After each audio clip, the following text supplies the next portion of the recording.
സംസ്ഥാനത്തൊട്ടാകെ കഴിഞ്ഞ രണ്ടാഴ്ചക്കാലമായി ഇല്ലെങ്കിൽ ഒരാഴ്ചയിലേറെയായി വളരെ സജീവമായി ചർച്ചയിലിരിക്കുന്ന 1000 കോടി രൂപയിലേറെ തട്ടിപ്പ് നടത്തിയ ഒരു പ്രമാദമായിട്ടുള്ള കേസ്. ആ കേസുമായി ബന്ധപ്പെട്ട് പുറത്തു വന്നുകൊണ്ടിരിക്കുന്ന വിവരങ്ങൾ, ഏതൊക്കെ തരത്തിലുള്ള രാഷ്ട്രീയ പിന്തുണയാണ് ആ തട്ടിപ്പിന് നേതൃത്വം നൽകിയ വ്യക്തിക്ക് ലഭിച്ചിരുന്നതടക്കമുള്ള കാര്യങ്ങളെല്ലാം ചർച്ച ചെയ്തുകൊണ്ടിരിക്കുകയാണ്. കേസ് അന്വേഷണം ക്രൈംബ്രാഞ്ചിനെ വിട്ടിരിക്കുന്നതായും നമുക്കെല്ലാവർക്കും മനസ്സിലാകുന്നു. കേസ് അന്വേഷണത്തിൻ്റെ ടേംസ് ആൻഡ് കണ്ടീഷൻസ് നിശ്ചയിക്കുന്ന സമയത്ത് നമ്മൾ ശ്രദ്ധിക്കാതെ പോയ ഒരു വിഷയത്തെ കഴിഞ്ഞ ദിവസം മറ്റുള്ളവരുടെ ശ്രദ്ധയിലേക്കായിട്ട് ഉന്നയിക്കാൻ ഞാൻ ശ്രമിച്ചിരുന്നു. അതിൻ്റെ ഒരു കണ്ടിന്യൂറ്റി എന്നുള്ള രീതിയിലും ആ വിഷയത്തിൻ്റെ ഗൗരവം എന്താണെന്ന് കേരള പൊതുസമൂഹം ചർച്ച ചെയ്യണമെന്നുള്ളത് കൊണ്ട് തന്നെയാണ് ഈ പദ്ധതിയുമായി ബന്ധപ്പെട്ട് തൊട്ടടുത്ത ജില്ലയായ മലപ്പുറം ജില്ലയിലെ പെരിന്തൽമണ്ണയിൽ ജനപ്രതിനിധിയായിട്ടുള്ള ശ്രീ നജീബ് കാന്തപുരത്തിൻ്റെ നേതൃത്വത്തിൽ നടന്ന ഈ തട്ടിപ്പിന് കൂട്ടുനിൽക്കുന്നതോ അല്ലെങ്കിൽ തട്ടിപ്പിൻ്റെ എന്താണ് അവിടെ നടക്കുന്നത് എന്നതിൻ്റെ അറിവോടുകൂടി തന്നെ അതിൻ്റെ ഭാഗമാകുന്നതിൻ്റെയൊക്കെ സൂചനകൾ ലഭിക്കുന്ന വിധമുള്ള കാര്യങ്ങൾ നമ്മുടെ പരിശോധനയിൽ വ്യക്തമായത്. ഒരു ഉദാഹരണം പറയുകയാണെങ്കിൽ, ശ്രീ നജീബ് കാന്തപുരം MLA പെരിന്തൽമണ്ണയിൽ നടത്തി വരുന്ന പ്രവർത്തനങ്ങൾക്ക് അദ്ദേഹം എപ്പോഴും ഉപയോഗിക്കുന്ന ഒരു ഫൗണ്ടേഷൻ്റെ പേരുണ്ട്. ആ ഫൗണ്ടേഷൻ്റെ പേര് മുദ്ര ചാരിറ്റബിൾ ഫൗണ്ടേഷൻ എന്നാണ്. ഈ മുദ്രയുടെ വെബ്സൈറ്റ് ഞാൻ കഴിഞ്ഞ 2 ദിവസമായിട്ട് നിരീക്ഷിക്കുകയായിരുന്നു. ബഹുരസമാണ്. അവർ സ്റ്റോറി എന്ന് പറഞ്ഞിട്ട് അതിൽ കാര്യങ്ങൾ വ്യക്തമാക്കുന്നതിന് വേണ്ടി അവർ എന്നുള്ള വാക്ക് ഉപയോഗിക്കുന്നുണ്ട്. പക്ഷേ ഞങ്ങൾ ആരാണ് എന്ന് വെളിപ്പെടുത്താൻ ബാധ്യസ്ഥനായ MLA, മുദ്ര ചാരിറ്റബിൾ ഫൗണ്ടേഷനിൽ ആരൊക്കെയാണ് അംഗങ്ങൾ എന്ന് വെളിപ്പെടുത്താൻ ബാധ്യസ്ഥനായ MLA അദ്ദേഹത്തിൻ്റെ ട്രാൻസ്പെറൻസി പോളിസി പ്രകാരം വെബ്സൈറ്റിൽ ലീഗൽ എന്ന് പറഞ്ഞ് 4 ഭാഗങ്ങൾ കൂടി അദ്ദേഹം ഉൾപ്പെടുത്തിയിട്ടുണ്ട്. അതിൽ ടേംസ് ആൻഡ് കണ്ടീഷൻസ് എന്ന് പറയുന്ന ഒരു ഭാഗം, പ്രൈവസി പോളിസി എന്ന് പറയുന്ന ഒരു ഭാഗം, റീഫണ്ട് പോളിസി. അപ്പോൾ അദ്ദേഹത്തിന് അറിയാം എപ്പോഴെങ്കിലുമൊക്കെ തട്ടിപ്പുണ്ടാവും. അപ്പോൾ തട്ടിപ്പുണ്ടാവുമ്പോൾ എങ്ങനെയാണ് ഇതിൻ്റെ റീഫണ്ട് എന്നായിരിക്കും ഉദ്ദേശിക്കുന്നത്, എനിക്കറിയില്ല എന്താണെന്ന്.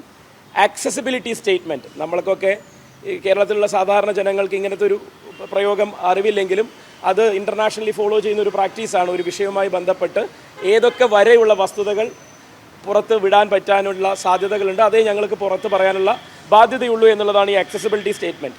പക്ഷേ നിർഭാഗ്യവശാൽ ഈ 4 കാര്യങ്ങളും ആ വെബ്സൈറ്റിൽ നിന്ന് ലഭ്യമല്ലാത്ത വിധം അതിൻ്റെ ഹൈപ്പർ ലിങ്കുകൾ ഡീആക്ടിവേറ്റ് ചെയ്തിരിക്കുകയാണ്.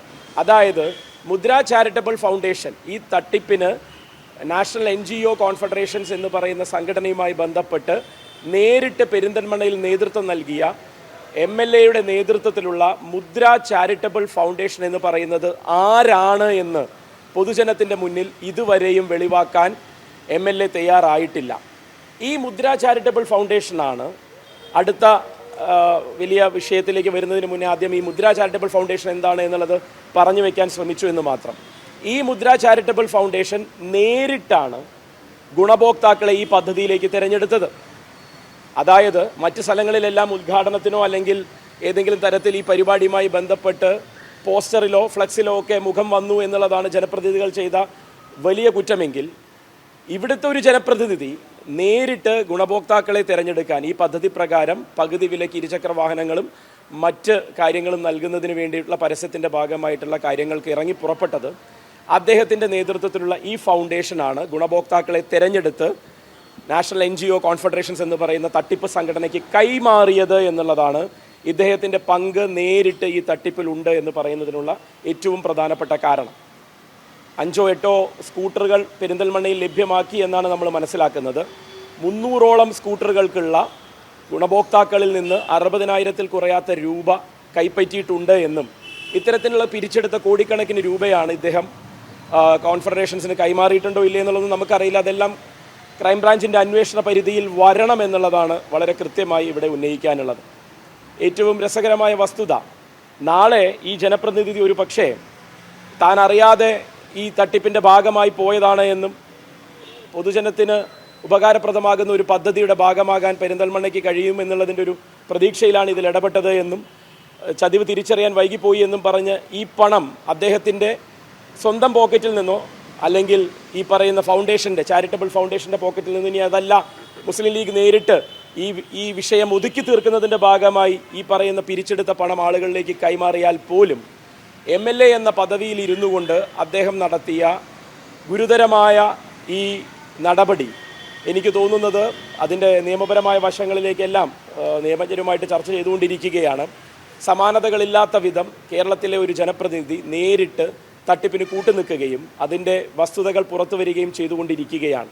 പെരിന്തൽമണ്ണയിലും മലപ്പുറം ജില്ലയിലുമുള്ള ഈ വിഷയവുമായി ബന്ധപ്പെട്ട് നിൽക്കുന്ന ആളുകൾ ഈ വിഷയത്തിലെ മറ്റ് വസ്തുതകൾ ഇന്ന് തന്നെ പുറത്തു കൊണ്ടുവരുമെന്നാണ് നമ്മൾ മനസ്സിലാക്കുന്നത്.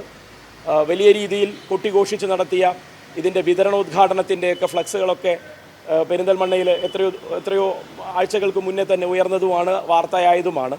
നമുക്ക് രണ്ട് കാര്യങ്ങളാണ്, ആവർത്തിച്ച് പറയുന്നു, രണ്ട് കാര്യങ്ങളാണ് നമുക്ക് MLAയുടെ ഭാഗത്തു നിന്ന് വളരെ കൃത്യമായ ഉത്തരം വേണ്ടത്. ഒന്ന്, ആരാണ് ഈ മുദ്ര, എന്താണ് ഈ മുദ്ര? മുദ്രയുടെ പേരിൽ കഴിഞ്ഞ 2.5 വർഷക്കാലത്തിലേറെയായി ഒരു ചാരിറ്റബിൾ ഫൗണ്ടേഷൻ എന്ന പേരിട്ട് നടത്തിയ തട്ടിപ്പുകൾ പുറം ലോകം അറിഞ്ഞു തുടങ്ങാൻ പോവുകയാണ്. ഇതിന് ഓഡിറ്റഡ് സ്റ്റേറ്റ്മെൻറ്റുകളുണ്ടോ? വർഷാവർഷങ്ങളിൽ ഓഡിറ്റഡ് സ്റ്റേറ്റ്മെൻറ്റുകൾ സബ്മിറ്റ് ചെയ്യേണ്ട ഒരു സംഘടനയാണ്. നമ്മൾ മനസ്സിലാക്കിയത് കള്ളപ്പണം വെളുപ്പിക്കുന്നതിൻ്റെ ഒരു ഒരു ഒരു സങ്കേതമായിട്ട് മുദ്രയെ വളർത്തിക്കൊണ്ടിരിക്കുക എന്നുള്ളത് മാത്രമായിരുന്നു MLAയുടെ ഉദ്ദേശം എന്നുള്ളതാണ്. അതിൻ്റെ ഡീറ്റെയിൽസൊക്കെ MLA മറുപടി പറയുന്നതിനനുസരിച്ച് ഞാൻ കൂടുതൽ പുറത്തു വിടാം.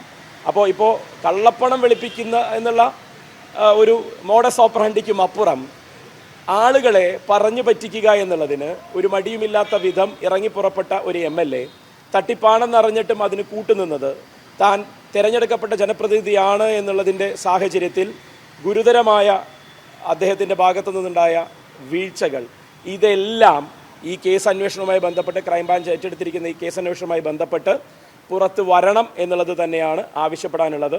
അതുമായി ബന്ധപ്പെട്ട കൂടുതൽ വിവരങ്ങൾ വരും ദിവസങ്ങളിൽ ലഭ്യമാകുന്ന മുറയ്ക്ക് നമുക്കത് സംഘടിപ്പിക്കാൻ സാധിക്കുന്നതിൻ്റെ ഒരു വേഗതയ്ക്ക് അനുസരിച്ച് നിങ്ങളിലേക്ക് എത്തിക്കുകയും ചെയ്യുമെന്നുള്ളതും. എന്തു തന്നെയായാലും പെരിന്തൽമണ്ണക്കാർക്ക് അവരുടെ ജീവിത സാഹചര്യങ്ങൾ മെച്ചപ്പെടുന്നതിൻ്റെ ഭാഗമായി അവരുടെ MLA കൂടെയുണ്ട് എന്നുള്ളൊരു വിശ്വാസമായിരുന്നു ഈ ഫൗണ്ടേഷനിലൂടെ കഴിഞ്ഞ 2.5 വർഷക്കാലമായി ജനിപ്പിച്ചെടുക്കാൻ ശ്രമിച്ചത് എങ്കിൽ തങ്ങളെ വിദഗ്ധമായി പറ്റിക്കുകയായിരുന്നു എന്നും തലയെണ്ണി, വോട്ടെണ്ണി എന്നുള്ളത് പറയുന്ന പോലെ തന്നെ പെരിന്തൽമണ്ണക്കാരുടെ തലയെണ്ണി അതിന് പങ്കുപറ്റുന്ന വിധം എങ്ങനെയാണ് ഒരു ഫൗണ്ടേഷനെ, ആരൊക്കെ ചേർന്നാണ് ആ ഫൗണ്ടേഷനിലേക്ക് വന്ന ഫണ്ടുകൾ ക്രയവിക്രയങ്ങൾ നടത്തിയത് എന്നും തിരിമറി നടത്തിയത് എന്നും അടക്കമുള്ള വസ്തുതകൾ പുറത്തു കൊണ്ടുവരുന്നതിന് ഒരു പൊതുപ്രവർത്തകൻ എന്നുള്ള രീതിയിലും അതുപോലെ തന്നെ മറ്റ് ആളുകളുമായി ബന്ധപ്പെട്ട് നമ്മൾ ഈ വിഷയവുമായി സംസാരിച്ചു കൊണ്ടിരിക്കുന്നതിൻ്റെ അടിസ്ഥാനത്തിലുമൊക്കെ മാധ്യമങ്ങളിലൂടെ ജനങ്ങളിലേക്ക് എത്തിക്കാനുള്ളത്.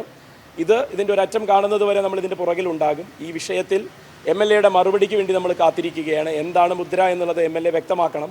മുദ്രയിൽ വന്ന കഴിഞ്ഞ 3 വർഷത്തോളമായി വന്ന സംഭാവനകൾ എന്നുള്ള വാക്കിൽ അദ്ദേഹം ഉപയോഗിക്കുന്ന ഫണ്ട് വെളുപ്പിച്ചെടുക്കുന്നതിന് വേണ്ടിയുള്ള തുക എത്രയാണെന്നുള്ള ഓഡിറ്റഡ് സ്റ്റേറ്റ്മെൻറ്റ് അദ്ദേഹം വ്യക്തമാക്കണം.